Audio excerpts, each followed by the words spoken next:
अस्सलाम वालेकुम दोस्तों।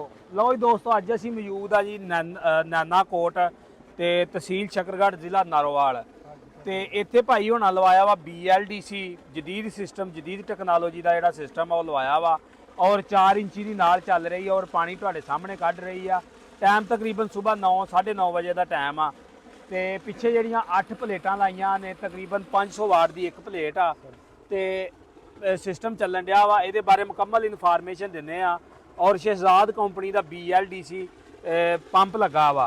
ਇਹਦੇ ਬਾਰੇ ਮੁਕੰਮਲ ਤਫਸੀਲਾਤ ਦਿੰਦੇ ਆ और ਜ਼ਿਮੀਦਾਰ ਸਾਡੇ ਨਾਲ ਮੌਜੂਦ ਨੇ, ਉਹਨਾਂ ਨਾਲ ਅਸੀਂ ਗੱਲਬਾਤ ਕਰਦੇ ਆ ਕਿ ਤੁਸੀਂ ਕਿਉਂ ਲਵਾਇਆ, ਕੀ ਵਜ੍ਹਾ ਬਣੀ, ਪਹਿਲੋਂ ਇਸ ਇਲਾਕੇ ਦੇ ਅੰਦਰ ਕੀ ਸਿਸਟਮ ਚੱਲਦਾ ਸੀ। ਮੁਕੰਮਲ ਜਾਣਕਾਰੀ ਦੋਸਤਾਂ ਨਾਲ ਅਸੀਂ ਸ਼ੇਅਰ ਕਰਦੇ। अस्सलाम वालेकुम जी। वालेकुम सलाम। भाईजान की नाम है अपना? मेरा नाम कदीर है। ये ਕਿਹੜੇ ਇਲਾਕਾ ਜੇ ਆਪਣਾ? हाजीपुर कोट नैना। ਕੋਟ ਨੈਣਾ। ਅੱਛਾ, ਇਹ ਜਿਹੜਾ ਤੁਸੀਂ ਸਿਸਟਮ ਲਵਾਇਆ ਵਾ ਇਸ ਤੋਂ ਪਹਿਲੇ ਤੁਹਾਡੇ ਕੀ ਸਿਸਟਮ ਚੱਲਦਾ ਸੀ ਜਿਹਨਾਂ ਤੁਸੀਂ ਪਾਣੀ ਦਾ ਨਿਜ਼ਾਮ ਚਲਾਉਂਦੇ यार ਹੋ? पीटर ते चलाते रहे हैं। हाँ जी ते पीटर ते खर्चा बहुत ज्यादा होंदा रहा। हाँ जी। 25 ਤੋਂ 30 ਲੀਟਰ ਤੇਲ ਖਾੜਦਾ ਰਿਹਾ ਪੀਟਰ। ਇਹ ਨਹੀਂ 25 ਤੋਂ 30 ਲੀਟਰ ਕਿੰਨੀ ਦੇਰ ਚ ਖਾਂਦਾ ਰਿਹਾ? ਇਹ ਸਵੇਰੇ 7 ਵਜੇ ਚਲਾਣਾ ਤੇ ਸ਼ਾਮ ਨੂੰ 7-8 ਵਜੇ ਨਾਲ ਬੰਦ ਕਰਨਾ ਤੇ ਯਾਨੀ ਕਿ ਦਿਹਾੜੀ ਚ 25 ਲੀਟਰ 25-30 ਲੀਟਰ ਤੁਹਾਡਾ ਤੇਲ ਦਾ ਖਰਚਾ ਆ ਇੰਨਾ ਜਾਂਦਾ ਖਰਚਾ ਆ ਜਾਂਦਾ ਰਿਹਾ ਜੀ। ਤਕਰੀਬਨ ਕਹ ਲਓ ਅੱਜ ਦੇ ਹਾਲਾਤਾਂ ਨਾਲ ਵੀ 8000 ਰੁਪਇਆ ਤੁਹਾਡਾ ਡੇਲੀ ਦਾ ਖਰਚਾ 8000 ਰੁਪਏ ਦਾ ਖਰਚਾ ਹੈ ਰੋਜ਼ਾਨਾ ਦਾ ਜੀ ਡੀਜ਼ਲ ਦਾ। ਡੀਜ਼ਲ ਦਾ।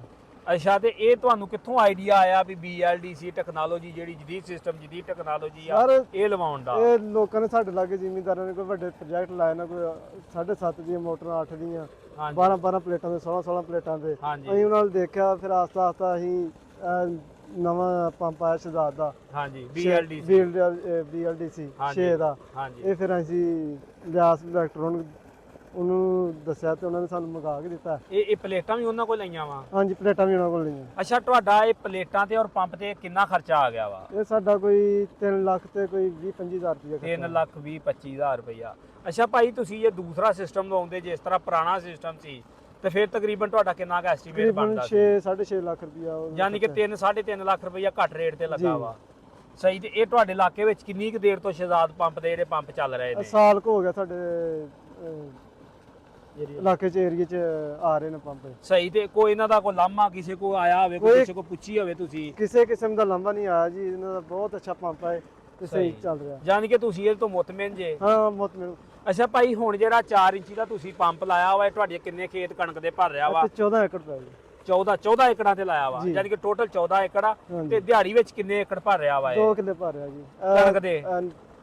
ਅਜੇ ਧੁੱਪ ਵੀ ਘੱਟ ਆ। ਹਾਂਜੀ, ਮੌਸਮ ਦਾ ਫਰਕ ਆ। ਮੌਸਮ ਦਾ ਬਹੁਤ ਫਰਕ ਆ। ਤੇ ਕੱਲ ਤਾਂ ਵੈਸੇ ਮੌਸਮ ਬੱਦਲ ਰਿਹਾ ਸਾਰੀ। ਕੱਲ ਵੀ ਕਿੱਲਾ ਪਹਿਲੀ ਭਰ ਗਈ, ਯਾਨੀ ਕਿ ਬੱਦਲ ਦੇ ਵਿੱਚ ਵੀ ਕਿੱਲਾ ਭਰ ਗਿਆ। ਹਾਂਜੀ, ਯਾਨੀ ਕਿ 2 ਕਿੱਲੇ ਤੁਹਾਡੇ ਭਰ ਰਿਹਾ ਵਾ। 2 ਕਿੱਲੇ ਭਰ ਰਿਹਾ ਤੇ ਇਹ ਯਾਨੀ ਕਿ ਟੋਟਲ 14 ਕਿੱਲੇ ਨੇ ਜਿਹਨਾਂ ਦੇ ਸਿਸਟਮ ਲਵਾਇਆ ਤੇ ਮੂੰਜੀ ਦੇ 14 ਪਾਲ ਜੇਗਾ ਇਨਸ਼ਾਅੱਲਾ। ਅਗਰ ਤੁਸੀਂ ਸਮਝਦੇ ਜੇ ਅਗਰ ਮੂੰਜੀ ਦੇ ਤੁਹਾਡੇ 14 ਕਿੱਲੇ ਦੇ ਤੇ ਪਲ ਜਾਣ ਤੇ ਤੁਹਾਡਾ ਜਿਹੜਾ ਵਾ ਉਹ ਇਹਦਾ ਜਿਹੜੇ ਪੈਸੇ ਲਾਏ ਆ ਉਹ ਕਿੰਨੀ ਦੇਰ ਵਿੱਚ ਵਾਪਸ ਮੋੜ ਆਉਣਗੇ? ਸਾਡੇ ਇੱਕੋ ਸੀਜ਼ਨ 'ਚ ਪੈਸੇ ਪੂਰੇ ਹੋਣੇ ਨਾ। ਜਦੋਂ ਮੂੰਜੀ ਸਾਡੀ ਨਿਕਲ ਆਈ ਨਾ, ਹਾਂਜੀ, ਉਦੋਂ ਇੱਕੋ ਸਾਲ 'ਚ ਪੂਰੇ ਪੈਸੇ ਹੋਏ ਨਾ। ਇਹਦੇ ਤੇ ਇਹ ਆ ਵੀ ਸਾਡਾ ਪੀਟਰ ਦਾ ਪਾਣੀ ਪੂਰਾ ਨਹੀਂ ਹੁੰਦਾ। ਪੀਟਰ ਅਸੀਂ 2 ਦਿਨ ਚਲਾਣਾ ਜਾਂ 4 ਦਿਨ ਚਲਾਣਾ, ਉਸ ਤੋਂ ਬਾਅਦ 10 ਦਿਨ ਚਲਾਣਾ ਹੀ ਨਹੀਂ। ਹਾਂਜੀ, ਤੇਲ ਹੀ ਨਹੀਂ ਪੂਰਾ ਹੁੰਦਾ। ਇਹ ਰੋਜ਼ਾਨਾ ਚੱਲੇਗਾ, ਫਸਲ ਦਾ ਝਾੜ ਵੀ ਵਧੇਗਾ। ਹਾਂਜੀ। ਤੇ ਬਾਕੀ ਗੰਦਮ ਮਾਸ਼ਾਅੱਲਾ ਤੁਹਾਡੀ ਬਹੁਤ ਸੋਹਣੀ ਆ। ਗੰਦਮ ਬਹੁਤ ਮਾਸ਼ਾਅੱਲਾ ਸੋਹਣੀ ਹੈ। ਵੀ ਦੁਆ ਕਰੋ ਵੀ ਕਿਤੇ ਗਵਰਨਮੈਂਟ ਨੂੰ ਕੋਈ ਹਦਾਇਤ ਆ ਜੇ ਤੇ ਸਾਡਾ ਕੋਈ ਰੇਟ ਕਨਫਰਮ ਕਰ ਦੇ। ਹਾਂਜੀ। ਕੀ ਤੁਸੀਂ ਸਮਝਦੇ ਵੀ ਗੰਦਮ ਦਾ ਕਿੰਨਾ ਕੁ ਰੇਟ ਜਿਹੜਾ ਮਿਲੇ ਤੇ ਜ਼ਿਮੀਦਾਰ ਦਾ ਚਲੋ ਜਿਹੜਾ ਵਾ ਕੋ ਪਾ ਹੋ ਜੇ? ਗੰਦਮ ਦਾ ਰੇਟ 4000 ਰੁਪਇਆ ਹੋਣਾ ਚਾਹੀਦਾ। ਹਾਂਜੀ। ਅੱਛਾ, ਪਿਛਲੇ ਸਾਲ ਗੰਦਮ ਚੋਂ ਕਿੰਨਾ ਕੁ ਨੁਕਸਾਨ ਹੋਇਆ ਤੁਹਾਨੂੰ? ਬਹੁਤ ਜ਼ਿਆਦਾ ਨੁਕਸਾਨ ਹੋਇਆ। ਸਹੀ। ਸਾਡੇ ਠੇਕੇ ਵੀ ਪੂਰੇ ਨਹੀਂ ਹੋਏ ਪਿਛਲੇ ਸਾਲ। ਤੇ ਮੂੰਜੀ ਦੇ ਵਿੱਚੋਂ ਕੋ? ਮੂੰਜੀ ਦਾ ਵੀ ਚਲੋ ਤਕਰੀਬਨ ਖਰਚੇ ਕੁਰਚੇ ਪੂਰੇ ਹੋ ਗਏ, ਗੁਜ਼ਾਰਾ ਹੋ ਗਿਆ ਤੇ ਲੇਕਿਨ ਵੀ ਨੁਕਸਾਨ ਹੋਇਆ ਸਾਨੂੰ ਕਣਕ ਦੇ ਵਿੱਚੋਂ। ਠੇਕੇ ਵੀ ਪੂਰੇ ਨਹੀਂ ਹੋਏ। ਤੇ ਐਰਕਾਂ ਕੀ ਹਾਲਾਤ ਆ? ਕੋ ਠੇਕੇ ਵੀ ਘਟੇ ਆ? ਗੰਦਮ ਦਾ ਰੇਟ ਘਟਣਾ ਕਿ ਠੇਕੇ ਉੱਤੇ ਹੀ ਆ? ਠੇਕੇ ਅਜੇ ਤੇ ਉੱਤੇ ਹੀ ਨਾ, ਕੋਈ 19-20 ਦਾ ਫਰਕ ਪਿਆ, ਉਹਨਾਂ ਜ਼ਿਆਦਾ ਨਹੀਂ ਫਰਕ ਪਿਆ। ਸਹੀ।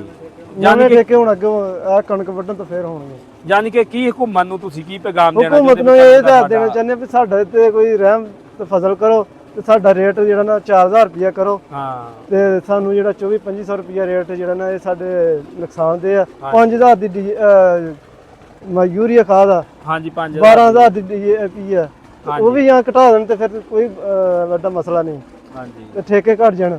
ਸਹੀ। ਤੇ ਇਹ ਰੇਟ ਤੇ ਪਹਿਲੇ ਉਦੋਂ 2000 ਰੁਪਏ ਮਣ ਜਾਂਦੀ ਰਹੀ ਹੈ ਕਣਕ, ਜਦੋਂ 1700-1800 ਦੀ ਯੂਰੀਆ ਸੀ। ਹਾਂਜੀ। ਤੇ ਖਾਦਾਂ ਮਹਿੰਗੀਆਂ, ਦੇਖੋ ਡੀਜ਼ਲ ਮਹਿੰਗਾ, ਦਵਾਈ 6000 ਰੁਪਏ ਦੀ ਡੀਏਪੀ ਆਂਦੀ ਰਹੀ ਆ। ਸਪਰੇਅ ਬੜਾ ਮਹਿੰਗਾ ਹੋ ਗਿਆ, ਸਪਰੇਅ ਬਹੁਤ ਜ਼ਿਆਦਾ ਮਹਿੰਗਾ ਜੀ। ਇੱਕ ਕਿੱਲੇ ਦੇ ਤੇ ਖਰਚਾ ਜਿਹੜਾ ਨਾ 1500 ਰੁਪਏ ਦੀ ਤੇ ਸਪਰੇਅ ਆ ਰਹੀ ਹੈ ਕਿੱਲੇ ਦੀ। ਸਪਰੇਅ ਆ ਰਹੀ। ਅੱਛਾ ਭਾਈ, ਤਕਰੀਬਨ ਤੁਹਾਡਾ ਫੀ ਏਕੜ ਗੰਦਮ ਬੀਜਣ ਦੇ ਉੱਤੇ ਕਿੰਨਾ ਕੁ ਲਾਗਤ ਆ ਜਾਂਦੀ ਆ? ਤਕਰੀਬਨ ਕੋਈ 25000 ਰੁਪਏ 25000 ਰੁਪਏ ਬੀਜਣ ਦੇ ਟਾਈਮ ਹੀ। ਹਾਂਜੀ। ਇਹ ਮੁਕੰਮਲ ਡੀਜ਼ਲ ਦਾ ਖਰਚਾ ਵੀ ਪਾ ਲਓ, ਟਰੈਕਟਰ ਦਾ, ਜਾਨ ਕਿ ਬਿਜਾਈ ਦੇ ਵਕਤ 25000 ਰੁਪਏ 25000 ਰੁਪਏ ਆਏਗਾ। ਸਹੀ ਆ, ਜਾਨ ਕਿ ਨਾਰਮਲ ਬਿਜਾਈ ਕਰੀਏ ਤੇ ਅਗਰ ਭਾਈ ਕਈ ਇਲਾਕਿਆਂ 'ਚ ਲੋਕੀ 2-2 ਡੀਏਪੀ ਪਾਉਂਦੇ, ਉਹ ਤਾਂ ਖਾਦ ਦਾ 25000 ਰੁਪਏ ਖਰਚਾ ਆ ਜਾਂਦਾ। ਸਾਡੇ ਇੱਕ ਵਾਰੀ ਡੀਏਪੀ ਪਾਉਂਦੇ। ਸਹੀ, ਜਾਨ ਕਿ ਤੁਹਾਡੇ ਖਾਦ ਤੁਸੀਂ ਘੱਟ ਪਾਉਂਦੇ ਤੇ ਬੱਚੇ ਕੋਈ ਤੇ ਦੋ ਬੋਰੀਆਂ ਵੀ ਬੰਦਾ ਪਾ ਲੇ ਨਾ। ਸਹੀ, ਜਾਨ ਕਿ ਕਹ ਲਓ ਵੀ ਲੋਕਾਂ ਦੇ ਵੱਡੇ ਜ਼ਿਮੀਂਦਾਰਾਂ ਦੇ ਹਿਸਾਬ ਨਾਲ ਵੀ ਇੱਕੋ ਪੈਲੀ ਦੇ ਵਿੱਚ ਹੀ ਸਾਰ ਲੈਂਦੇ ਜੀ। ਜ਼ਿਮੀਂਦਾਰ ਨੂੰ ਅੱਗੋਂ ਕੋ ਆਸ ਹੋਵੇ ਤੇ ਫਿਰ ਤੇ ਸਾਰਾ ਸਿਸਟਮ ਜਿਹੜਾ ਨਾ ਖਾਦ ਡਬਲ ਵੀ ਹਾਂਜੀ, ਅੱਗੋਂ ਹੀ ਕੋਈ ਚਾਂਸ ਨਜ਼ਰ ਨਹੀਂ ਆ ਰਹੇ ਜੇ ਕਣਕ ਦਾ ਰੇਟ ਤੇ ਹੈ ਕੋਈ। ਹਾਂਜੀ। ਤੇ ਹੁਣ ਡਰਦਿਆਂ ਸਿਸਟਮ ਲਾਇਆ ਵੀ ਚਲੋ ਤੇਲ ਦੀ ਬਚਤ ਹੋ ਜੇ। ਨਹੀਂ ਜੀ, ਵੇਖੋ ਜੀ, ਬਚਤ ਤੇ ਹੋਵੇਗੀ ਇਨਸ਼ਾਅੱਲਾ ਤਾਲਾ, ਨਜ਼ਰ ਆਉਂਦੀ ਆ। ਅੱਲਾਹ ਪਾਕ ਨੂੰ ਸਹੀ ਸਲਾਮਤ ਚਲਾਵੇ। ਬਾਕੀ ਸਾਡੇ ਨਾਲ ਜੀ ਟੈਕਨੀਸ਼ੀਅਨ ਸਾਹਿਬ ਮੌਜੂਦ ਨੇ ਜਿਨ੍ਹਾਂ ਨੇ ਫਿੱਟ ਸ਼ਿਟ ਕੀਤਾ ਵਾ, ਤੇ ਕੋਈ ਗੱਲਾਂ ਬਾਤਾਂ ਇਹਨਾਂ ਨਾਲ ਵੀ ਕਰਦੇ ਆ ਅਸੀਂ ਇਸ ਸਿਸਟਮ ਦੇ ਅੰਦਰ, ਔਰ ਜਿਹੜਾ ਪਹਿਲੇ ਸਿਸਟਮ ਲੱਗਦਾ ਸੀ ਜ਼ਿਆਦਾ ਪਲੇਟਾਂ ਦਾ, ਉਹਨਾਂ ਦਾ ਕੀ ਫਰਕ ਆ। अस्सलाम वालेकुम जी। वालेकुम सलाम जी भाईजान की ਨਾਂ ਜੇ ਆਪਣਾ? ਅਦੀਲ ਨਾ ਆਇਆ। ਇਹ ਟੈਕਨੀਸ਼ੀਅਨ ਜੇ ਤੁਸੀਂ ਜਿਹਨਾਂ ਫਿੱਟ ਕੀਤਾ ਵਾ। ਹਾਂਜੀ। ਅੱਛਾ ਭਾਈ, ਜਿਹੜਾ ਇਹ ਸ਼ਹਜ਼ਾਦ ਪੰਪ ਦਾ BLDC ਪੰਪ ਆ, ਔਰ ਜਿਹੜਾ ਦੂਸਰਾ ਪਹਿਲਾ ਪੰਪ ਸੀ ਪਹਿਲੇ ਅਸੀਂ ਲਾਉਂਦੇ ਰਹੇ ਆ, ਅਸੀਂ ਵੀ ਲਾਇਆ IVFT ਲਾ ਕੇ, ਉਹ ਸਿਸਟਮ ਦੂਸਰਾ, ਇਹਦੇ ਉਹਦੇ ਵਿੱਚ ਕੀ ਤੁਹਾਨੂੰ ਫਰਕ ਮਹਿਸੂਸ ਹੋਇਆ ਵਾ? ਫਰਕ ਇਹ ਮਹਿਸੂਸ ਹੋਇਆ, ਉਹ ਪਲੇਟਾਂ ਕਿਹੜੀਆਂ ਨਾ ਥੋੜੀਆਂ ਜ਼ਿਆਦਾ ਲੱਗਦੀਆਂ, ਇਹ ਥੋੜੀ ਘੱਟ ਲੱਗਦੀਆਂ ਪਲੇਟਾਂ। ਤਕਰੀਬਨ ਅੱਧੋ ਅੱਧੀ ਦਾ ਫਰਕ ਆ ਗਿਆ। ਜਿਹਦੇ ਨਾਲ ਪਲੇਟਾਂ ਕਮ ਸੋ ਕਮ 12 ਲੱਗਦੀਆਂ, 14 ਲੱਗਦੀਆਂ, ਇਹ 8 ਪਲੇਟਾਂ ਦਾ ਚੱਲਦਾ ਪਿਆ। ਸਹੀ, ਠੀਕ ਹੈ, 8 ਪਲੇਟਾਂ ਦਾ ਕੰਮ ਪੂਰਾ ਕਰ ਰਿਹਾ। ਠੀਕ ਹੈ, ਯਾਨੀ ਕਿ ਤੁਸੀਂ ਇਹ ਤੋਂ ਕਿੰਨੇ ਸਿਸਟਮ ਤੁਸੀਂ ਆਪਣੇ ਇਲਾਕੇ 'ਚ ਇਹਦੇ ਨਾਲ? ਕਮ ਸੋ ਕਮ ਵੀ ਸਾਡੇ ਅੰਦਾਜ਼ਾ ਨਹੀਂ ਲਾਤੇ 10 ਕਿ ਲਾਤੇ ਆ। ਸੇ ਪਿਛਲੇ ਸਾਲ ਵੀ ਕੋ ਲਾਇਆ ਸੀ ਸਿਸਟਮ? ਪਿਛਲੇ ਸਾਲ ਲਾਇਆ ਸੀ, ਉਹ ਲਾਇਆ 12 ਪਲੇਟਾਂ ਦਾ, ਉਹ ਨਾ ਕਾਮਯਾਬ ਨਹੀਂ ਹੋਇਆ ਇਧਰ। ਇਹ ਨਹੀਂ, ਉਹ ਦੂਸਰਾ ਲਾਇਆ ਸੀ ਸਿਸਟਮ ਉਹ ਲਾਦੂ ਵੱਡਾ ਲਾਇਆ ਥੋੜਾ। ਸਹੀ। ਅੱਛਾ, ਆ ਸਿਸਟਮ ਆਉਣ ਨਾਲ ਤੁਹਾਡਾ ਵੀ ਕੋਈ ਸਾਹ ਸੌਖਾ ਹੋਇਆ? ਹਾਂਜੀ ਹੋਇਆ। ਫਿਟਿੰਗ ਵੀ ਸੌਖੀ ਆ? ਛੋਟੀ, ਹਾਂਜੀ, ਅੱਛੀ ਫਿਟਿੰਗ। ਅੱਛਾ ਭਾਈ, ਇਹਦੇ ਨਾਲ ਜਿਹੜਾ ਸਿਸਟਮ ਦੂਸਰਾ ਮਿਲ ਰਿਹਾ ਵਾ, ਉਹ ਕੰਟਰੋਲਰ। ਅੱਛਾ, ਇਹਦਾ ਕੀ ਫੰਕਸ਼ਨ ਜੇ? ਇਹਦਾ ਫੰਕਸ਼ਨ ਹੈ ਇਹੀ ਹੈ, ਅਗਰ ਕੋਈ ਕੰਟਰੋਲਰ ਧੁੱਪ ਚੜਦੀ ਆ ਨਾ, ਉਹ ਕੰਟਰੋਲ ਕਰਦਾ, ਉਹਨੇ ਪਾਵਰ ਦਿੰਦਾ, ਕਿੰਨੀ ਪਾਵਰ ਮੋਟਰ ਨੂੰ ਜ਼ਰੂਰਤ ਹੈ ਨਾ। ਜ਼ਰੂਰਤ ਆ, ਠੀਕ ਹੈ, ਉਸ ਹਿਸਾਬ ਨਾਲ ਕੰਟਰੋਲ ਕਰਦਾ, ਉਸ ਹਿਸਾਬ ਨਾਲ ਮੋਟਰ ਨੂੰ ਪੁਆਇੰਟ ਦਿੰਦਾ। ਠੀਕ ਹੈ, ਉਸ ਤੋਂ ਬਾਅਦ ਇਹ ਫੰਕਸ਼ਨ ਹੈ, ਇਹ 585 ਦੀ ਵਾਟ ਦੀ ਪਲੇਟ ਹੈ, ਐਨ ਟੈਪ ਪਲੇਟ ਹੈ, ਅੱਛੀ ਪਲੇਟ ਹੈ। ਠੀਕ ਹੈ, ਸੋਹਣੀ ਕਰੰਟ ਵੀ ਅੱਛਾ ਕੱਢਦੀ ਪਈ ਆ। ਸਹੀ ਆ, 10 ਐਂਪੀਅਰ ਕੱਢਦੀ ਹੈ ਪੂਰੇ। ਠੀਕ ਆ, ਠੀਕ ਹੈ, ਸਹੀ। ਅੱਛਾ, ਇਹ ਜਿਹੜੀਆਂ ਪਲੇਟਾਂ ਤੁਸੀਂ ਲਾਉਂਦੇ ਜੇ, ਹਾਂਜੀ, ਇਹ ਸੀਰੀਅਸ ਜੋੜ ਕੇ ਲਾਉਂਦੇ ਜੇ ਕਿ ਜਾਂ ਵੈਸੇ ਡਾਇਰੈਕਟ ਲਾਉਂਦੇ ਜੇ? ਸੀਰੀਅਸ ਜੋੜ ਕੇ ਲਾਉਣੇ। ਸਹੀ, ਟੋਟਲੀ ਸੀਰੀਅਸ। ਹਾਂਜੀ। ਅੱਛਾ, ਇਹ ਸਿਸਟਮ ਲਾਇਆ ਵਾ ਜਿਹੜਾ, ਹਾਂਜੀ, ਇਹਦੇ ਵਾਸਤੇ ਪਾਣੀ ਦੀ ਸਤ੍ਹਾ ਕਿੰਨੀ ਹੋਣੀ ਚਾਹੀਦੀ ਜ਼ਮੀਨ ਤੋਂ? 20-25 ਫੁੱਟ। ਸਹੀ, ਯਾਨੀ ਕਿ ਤੁਹਾਡਾ ਜ਼ੇਨ ਕਹਿੰਦਾ ਵਾ ਵੀ ਜਿਹੜੇ ਇਲਾਕੇ 'ਚ ਪਾਣੀ ਦਾ ਲੈਵਲ 20-25 ਉਹ ਲਗਾ ਲੈ, ਉਸ ਇਲਾਕੇ ਵਾਸਤੇ ਕਾਮਯਾਬ ਹੈ। अस्सलाम वालेकुम जी। ਵਾਲੇਕੁਮ ਸਲਾਮ। ਭਾਈਜਾਨ ਕੀ ਨਾਂ ਹੈ ਆਪਣਾ? ਸਰ ਸਖਾਵਤ ਅਲੀ ਨਾਮ ਮੇਰਾ, ਲਿਆਸ ਇਲੈਕਟ੍ਰੋਨਿਕਸ ਤੋਂ ਕੰਮ ਕਰਨੇ ਆ। ਹਾਂਜੀ। ਅੱਛਾ, ਇਹਦੇ ਬਾਰੇ ਥੋੜੀ ਜਿਹੀ ਇਨਫੋਰਮੇਸ਼ਨ ਦਿਓ ਵੀ ਇਹ ਕਿਹੜੇ ਕਿਹੜੇ ਇਲਾਕੇ ਵਿੱਚ ਕਾਮਯਾਬ ਆ ਪਾਣੀ ਦੇ ਲੈਵਲ ਦੇ ਹਿਸਾਬ ਇਹ ਸਰ ਨਾਲ? ਪੂਰੇ ਪਾਕਿਸਤਾਨ ਦੇ ਵਿੱਚ ਵੀ ਜਿੱਥੇ ਪਾਣੀ ਦਾ ਲੈਵਲ 25 ਤੋਂ 30 ਫੁੱਟ ਆ, ਉੱਥੇ ਸ਼ਹਜ਼ਾਦ ਦੀ BLDC ਬਿਹਤਰੀਨ ਆਊਟਪੁੱਟ ਦਿੰਦੀ ਹੈ। ਹਾਂਜੀ। ਤੇ ਅਗਰ ਜਿੱਥੇ ਪਾਣੀ ਦਾ ਲੈਵਲ 50 100 ਜਾਂ ਬਹੁਤ ਗਹਿਰਾ ਚਲਾ ਜਾਂਦਾ, ਉੱਥੇ ਸਰ ਸ਼ਹਜ਼ਾਦ ਦਾ ਸਬਮਰਸੀਬਲ ਪੰਪ ਯੂਜ਼ ਕਰ ਸਕਦੇ ਆ। ਸਹੀ। ਤੇ ਇਹ BLDC ਮੋਟਰ ਵੀ ਹੈ ਜਿਹੜੀ, ਇਹ ਸਰ ਬ੍ਰਸ਼ਲੈਸ ਮੋਟਰ ਹੈ, ਕਾਰਬਨ ਫ੍ਰੀ ਮੋਟਰ ਹੈ। ਇਹ ਲੌਂਗ ਟਾਈਮ ਚੱਲਦੀ ਆ ਸਹੀ। ਤੇ ਇਹਦਾ ਰਿਜ਼ਲਟ ਬਹੁਤ ਅੱਛਾ ਸਰ। ਸਹੀ। ਹਾਂਜੀ। ਅੱਛਾ, ਇਹਦਾ ਕੋਈ ਲਾਮਾ ਵਗੈਰਾ ਨਹੀਂ ਜ਼ਿਮੀਦਾਰ ਦਾ ਕੋਈ ਸ਼ਿਕਵਾ ਸ਼ਿਕਾਇਤ? ਨਹੀਂ ਸਰ, ਜ਼ਿਮੀਦਾਰ ਦਾ ਅੱਜ ਤੱਕ ਕੋਈ ਲਾਮਾ ਨਹੀਂ, ਬਲਕਿ ਜਿਨ੍ਹਾਂ ਲੋਕਾਂ ਦੇ ਲੱਗੀਆਂ ਨੇ ਉਹ ਲੋਕ ਬਹੁਤ ਜ਼ਿਆਦਾ ਵੇਖਣ ਆ ਰਹੇ ਹੋ। ਸਾਡੇ ਕੋਲ ਜਿਹੜੀ ਉਹ ਡਿਮਾਂਡ ਜ਼ਿਆਦਾ, ਮਗਰ ਮਾਲ ਜਿਹੜਾ ਨਾ ਉਹ ਸ਼ਾਰਟ ਹੋ ਰਿਹਾ। ਹਾਂਜੀ। ਅੱਛਾ, ਬਾਕੀ ਜਿਹੜਾ ਭਾਈ ਇਹ ਸ਼ਹਜ਼ਾਦ ਪੰਪ ਦਾ ਮਿਆਰ ਆ, ਉਹਨੂੰ ਕਿਹਦਾ ਪਾਇਆ ਸਰ ਸ਼ਹਜ਼ਾਦ ਪੰਪ ਦਾ ਮਿਆਰ ਜਿਹੜਾ ਉਹ ਇੰਟਰਨੈਸ਼ਨਲ ਲੈਵਲ ਤੇ ਸ਼ਹਜ਼ਾਦ ਪੰਪ ਜਿਹੜਾ ਐਕਸਪੋਰਟ ਵੀ ਇਹਦੀ ਹੁੰਦੀ ਆ। ਔਰ ਸਾਡੇ ਪੂਰੇ ਪਾਕਿਸਤਾਨ ਦੇ ਵਿੱਚ ਇਹਨਾਂ ਨੂੰ ਜਿਹੜਾ ਨਾ ਉਹ ਪਹਿਲਾ ਨੰਬਰ 1 ਹੋਣ ਦਾ ਅਵਾਰਡ ਵੀ ਹਾਸਲ ਹੈ। ਔਰ ਸਭ ਤੋਂ ਅੱਛੀਆਂ ਜਿਹੜੀਆਂ ਨੇ ਉਹ ਮੋਟਰਾਂ ਸ਼ਹਜ਼ਾਦ ਪੰਪ ਦੀਆਂ BLDC ਉਹ ਸਬਮਰਸੀਬਲ ਨੇ। ਬਾਕੀ ਲੋਕ ਉਹਦੀ ਕਾਪੀ ਛਾਪੀ ਕਰਦੇ ਪਏ ਨੇ, ਮਗਰ ਉਹਨਾਂ ਦਾ 2-3 ਮਹੀਨੇ ਬਾਅਦ ਫਾਲਟ ਆਣਾ ਸ਼ੁਰੂ ਹੋ ਜਾਂਦਾ ਤੇ ਉਹ ਗਾਹਕ ਪਰੇਸ਼ਾਨ ਹੋ ਜਾਂਦਾ। ਸਹੀ।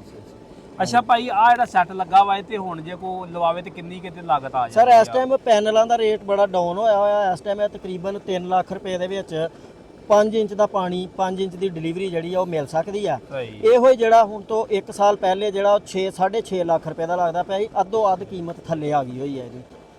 ਲਓ ਜੀ ਦੋਸਤੋ, ਇਹ BLDC ਦੀ ਜਿਹੜੀ ਹਕੀਕਤ ਸੀ, ਇਨਫੋਰਮੇਸ਼ਨ ਸੀ, ਜਿਹੜੀ ਦੋਸਤਾਂ ਨਾਲ ਸ਼ੇਅਰ ਕੀਤੀ। ਅਗਰ ਦੋਸਤੋ ਵੀਡੀਓ 'ਚ ਅੱਛੀ ਲੱਗੇ ਵੀਡੀਓ ਨੂੰ ਲਾਈਕ ਕਰਨਾ, ਸ਼ੇਅਰ ਕਰਨਾ ਤੇ ਦੁਆਵਾਂ ਵਿੱਚ ਰੱਖਣਾ ਯਾਦ। ਓਕੇ, ਅੱਲਾ ਹਾਫਿਜ਼।